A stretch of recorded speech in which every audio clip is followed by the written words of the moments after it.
রক্তকরবীর শতবর্ষ আমি আগেই বলেছি। শঙ্খ ঘোষ যে সময়টাকে রবীন্দ্রনাথের রচনার মুক্তির দশক বলেছেন 1921 থেকে 30, তার মধ্যেই 1925 লেখা রক্তকরবী। রক্তকরবী পড়তে পড়তে আমার ব্যক্তিগতভাবে মনে হয়েছে ক্ষমতা এবং শাসনযন্ত্রের চিরকালীন উপাখ্যান। আবার আজকের সকালে যখন যে নির্বাচিত অংশটি এখানে বাচিক অভিনয় আপনারা শুনবেন, সেটা পড়তে পড়তে মনে হয়েছে যে রক্তকরবীর ওই অংশে যেন আমরা যে প্রকৃতির উপর নির্যাতন করে চলি তার বিরুদ্ধে একটি প্রতিবাদ আছে। আবার নন্দিনী এবং রঞ্জনকে চির প্রেরণা, যাকে মৃত্যু কখনো ছিনিয়ে দিতে পারে না, যার অবসান কখনো হয় না, নন্দিনীর ভেতর দিয়ে সঞ্চারিত হয় এবং যা ক্রমশ প্রভাবিত করে মানুষকে যারা মুক্তির ছবির কথা আমি বলছিলাম, রবীন্দ্রনাথ এঁকেছেন রক্তকরবী মুক্তধারায় রথযাত্রায়। এখন আমরা কিভাবে পাবো রবীন্দ্রনাথকে নতুন করে রক্তকরবীর এই নির্বাচিত অংশে দুই মালদা জেলার প্রখ্যাত ব্রাজিক শিল্পীর কণ্ঠে নিবেদিত হতে শুনব এখন শ্রী দেবব্রত বন্দ্যোপাধ্যায় এবং শ্রীমতী বর্ণালী চক্রবর্তী মন্ত্র।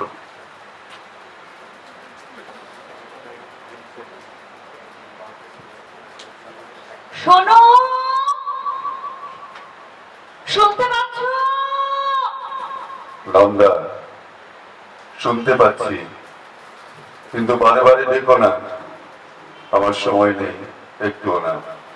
আজ খুশিতে আমার মন ভরে আছে, সেই খুশি নিয়ে তোমার ঘরের মধ্যে যেতে চাই। না, ঘরের মধ্যে না, যা বলতে হয় বাইরে থেকে বলো। কোন ফুলের মালা গেঁথে পদ্ম পাতায় ঢেকে এনেছি। নিজে বলো। আমার মানায় না, আমার মালা রক্তকরবীর। আমি পর্বতের চূড়ার মতো, শূন্যতাই আমার শোভা। সেই চূড়ার বুকেও ঝর্ণা ঝরে, তোমার গলাতেও মালা দুলবে। জাল খুলে দাও, ভেতরে যাব। আসতে দেব না, কি বলবে শীঘ্র বলো, সময় নেই। দূর থেকে ওই গান শুনতে পাচ্ছ? কিসের গান? পৌষের গান। ফসল পেকেছে তারই গান, তার ডাক এসেছে। পৌষ তোদের ডাক দিয়েছে, আয় রে চলে আয় আয় আয়। ডালা যে তার ভরেছে পাকা ফসলে মরি, হায় হায় হায়। দেখছো না, পৌষের রোদ্দুর পাকা ধানের লাবণ্য আকাশে মেলে দিচ্ছে। হাওয়ার নেশায় উঠলো মেতে দিগবধূরা ধানের খেতে। রোদের সোনা ছড়ে পড়ে মাটির আঁচলে মরে, হায় হায় হায়। পৌষ তোদের। তুমিও বেরিয়ে এসো রাজা, তোমাকে মাঠে নিয়ে যাই। আমি মাঠে যাব? কোন কাজে লাগবো? মাঠের বাঁশি শুনে শুনে আকাশ খুশি হলো, ঘরেতে আর কে রবে গো। মাঠের কাজ তোমার যজ্ঞপুরীর কাজের চেয়ে অনেক সহজ। সহজ কাজটাই আমার কাছে শক্ত। সরোবর কি ফেনার নুপুর পরা ঝর্ণার মতো নাচতে পারে? যাও যাও, আর কথা কয়ো না, সময় নেই। অদ্ভুত তোমার শক্তি। যেদিন আমাকে তোমার ভান্ডারে ঢুকতে দিয়েছিলে, তোমার সোনার তাল দেখে কিছু আশ্চর্য হইনি, কিন্তু যে বিপুল শক্তি দিয়ে অনায়াসে সেইগুলোকে নিয়ে জোড়ো করে সাজাচ্ছিলে, তাই দেখে মুগ্ধ হয়েছিল। তবু বলি, তোমার সোনার পিণ্ড কি তোমার ওই হাতের আশ্চর্য ছন্দে সাড়া দেয়, যেমন সাড়া দিতে পারে পৌষের ধানের ক্ষেত? আচ্ছা রাজা, বলো তো, পৃথিবীর এই মরা ধন দিনরাত নাড়াচাড়া করতে তোমার ভয় হয় না? কেন ভয় কিসের? পৃথিবী আপনার প্রাণের জিনিস, আপনি খুশি হয়ে দেন, কিন্তু যখন তার বুক চিরে মরা হাড়গুলোকে ঐশ্বর্য বলে ছিনিয়ে নিয়ে আসো, রাক্ষসের অভিসম্পাত নিয়ে আসো। দেখছো না এখানে সবাই যেন কেমন রেগে আছে, কিংবা সন্দেহ করছে, কিংবা ভয় পাচ্ছে। অভিসম্পাত? হ্যাঁ, খুনো খুনি, কারাকারির অভিসম্পাত। সাপের কথা জানি নে, এই জানি যে আমরা শক্তি নিয়ে আসি। আমার শক্তিতে তুমি খুশি হও দিন? ভারী খুশি লাগে, তাই তো বলছি আলোতে বেরিয়ে এসো, মাটির উপর পা রাখো, পৃথিবী খুশি হয়ে উঠুক।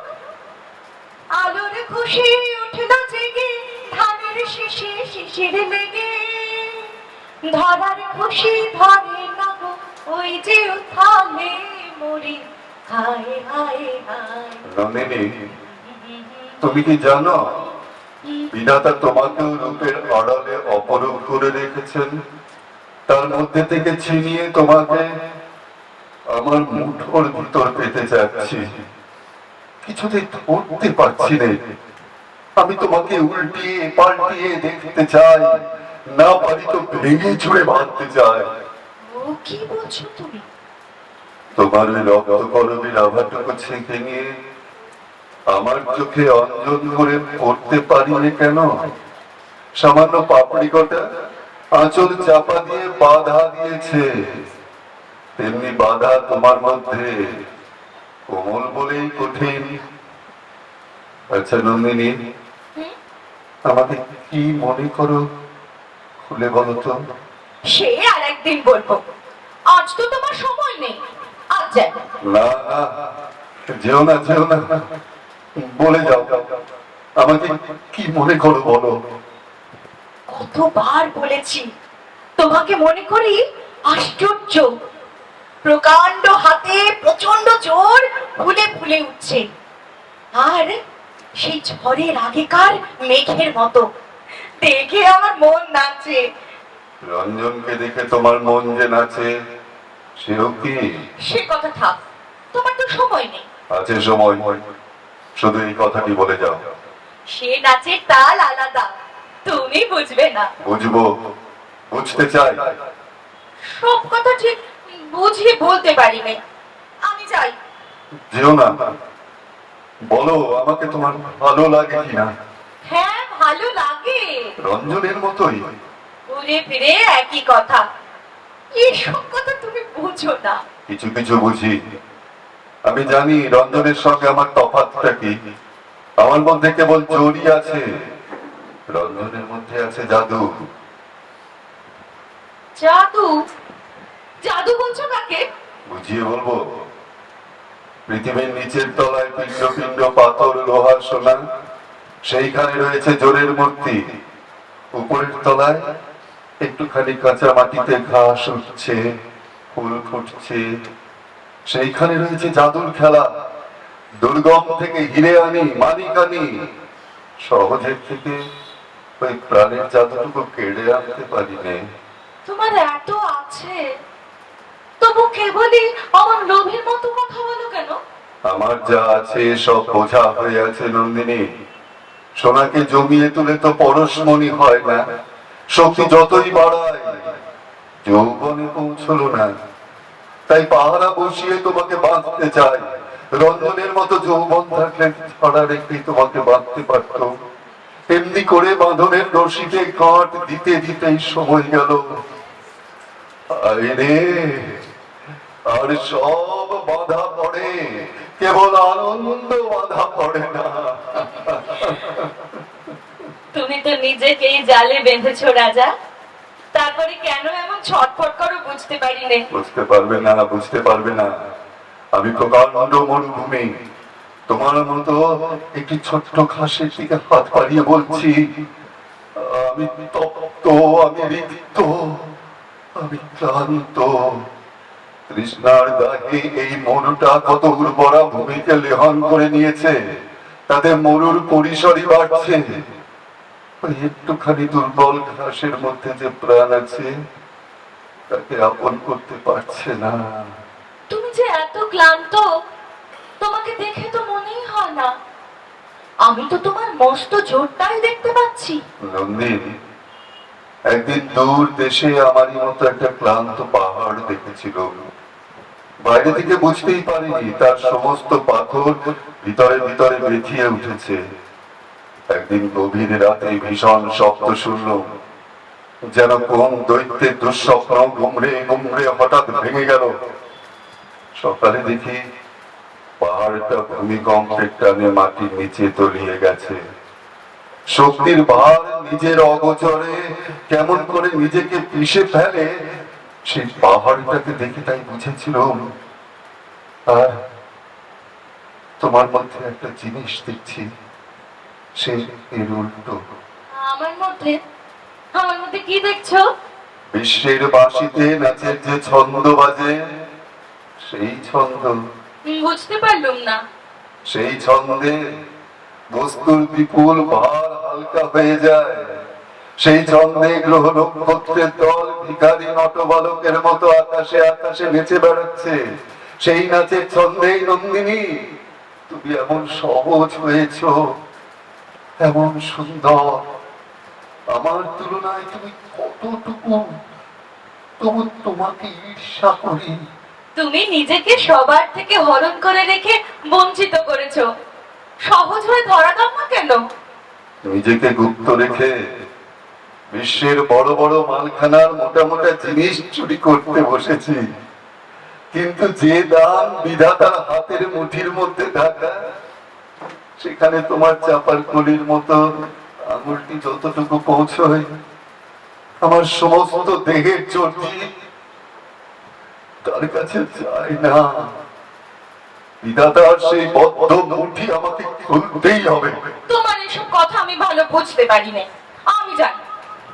আচ্ছা যেও, কিন্তু জানলার বাইরে এই হাত বাড়িয়ে দিচ্ছি, তোমার হাতখানি একবার এর উপর রাখো। না না, তোমার সবখানা বাদ দিয়ে হঠাৎ একখানা হাত বেরিয়ে এলে আমার ভয় করে। ও, কেবল একখানা হাত দিয়ে ধরতে চাই বলে সবাই আমার কাছ থেকে পালিয়ে যায়, কিন্তু সব দিয়ে যদি তোমাকে ধরতে চাই, ধরা দেবে কি নন্দিনী? তুমি তো আমাকে ঘরে যেতে দিলে না, তবে কেন এসব বলছো? আমার অনবকাশের উজান ফেলে তোমাকে ঘরে আনতে চাইবে। যেদিন পালের হাওয়ায় তুমি অনায়াসে আসবে, সেই দিন আগমনীর লগ্ন লাগবে। সে হাওয়া যদি ঝড়ের হাওয়া হয় সেও ভালো, এখনো সময় হয়নি। আমি তোমাকে বলছি রাজা, সেই পালের হাওয়া আনবে রঞ্জন। সে যেখানে যায় ছুটি সঙ্গে নিয়ে আসে। তোমার রঞ্জন যে ছুটি বয়ে নিয়ে বেড়ায়, সেই ছুটিকে রক্তকরমের মধু দিয়ে ভরে রাখে কে? আমি কি জানি না। নন্দিন, নন্দিন, তুমি তো আমাকে ফাঁকা ছুটির খবর দিলে, মধু কোথায় পাবো? আজ আজ আমি তবে যাই। না, এই কথাটার জবাব দিয়ে যাও। ছুটি কি করে মধুতে ভরে তার জবাব রঞ্জনকে চোখে দেখলেই পাবে। সে বড় সুন্দর। সুন্দরের জবাব সুন্দরই পায়। অসুন্দর যখন জবাব ছিনিয়ে নিতে চায়, বিনার তার বাজে না, ছিঁড়ে যায়। আর নয়, যাও, তুমি চলে যাও, নইলে বিপদ ঘটবে। যাচ্ছি, কিন্তু বলে গেলাম আজ আমার রঞ্জন আসবে আসবে আসবে, কিছুতে তাকে ঠেকাতে পারবে না।